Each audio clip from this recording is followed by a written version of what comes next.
šalia garbingosios arkikatedros įžengėme pro atstatyto istorinio pastato vartus.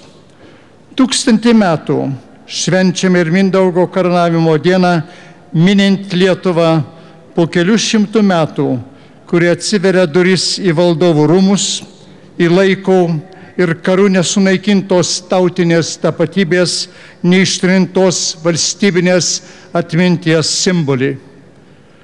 Po mūsų kojomis akmenys, menantis pirmąjį Lietuvos karalių Mindaugą ir tos laikus, kai Lietuva pradėjo savo ilgą ir sunkų kelią visaverčio europiško gyvenimo link.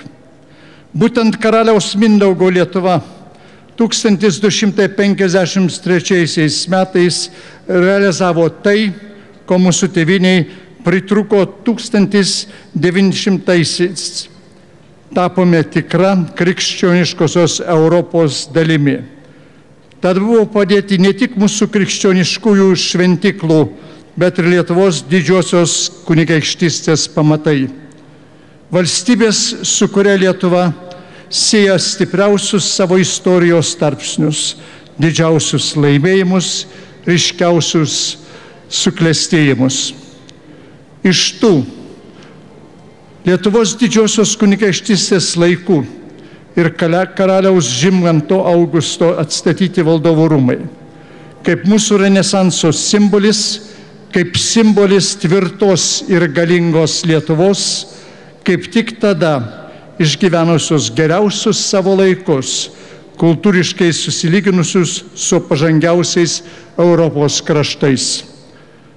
Privalau paminėti dar vieną Lietuvos didžiosios kunigaikštystės metmenį, kuris iki šiol pavadinamas ir aristokratišku, ir fenomenaliu.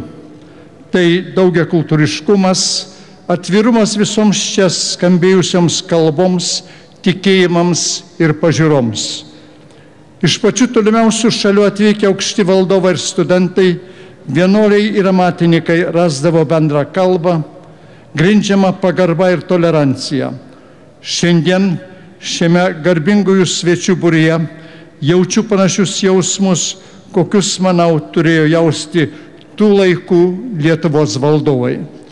Beje, kaip tik tais laikais artimiausiais Vilniaus bičiuliais ir likimo partneriais galutinai tapo Krokuva, Kijevas, Varšuva, Lvovas.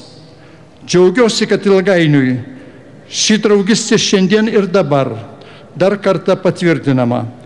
Džiaugiuosi, kad Lietuvos draugų ir bičiulių šiandien smarkiai padaugėja. Ačiū Jums, Jūsų didės ekscelencijos, už nuolat lydinti bendrumo jausmą, už Lietuvai suteiktą garbę šiandien švęsti kartu. Tad sveikinu visus šios gražios šventės valdovų rūmų atidarimo proga. Linkiu, kad tie rūmai vadintųsi valdovų, tačiau būtų atviri visiems vilniečiams ir svečiams. Tegu jos lanko jaunuomenė ir atranda savo tėvų ir protėvių gyvenimo atspindžių. Tegu čia ateina Lietuvos svečiai ir atranda gražios ir kultūringai tvarkingos kaiminystės ženklų. Tegu ateina patys vilniečiai ir atpažįsta gyvąją savo sostinės ir savo valstybės visos Europos istoriją. Dėkoju visiems, kurie tą istoriją kūrė per amžius ir tęsia šiandien. Sveikinu Lietuvą, sveikinu visus švenčiančius kartu su mumis ir su visa valstybe.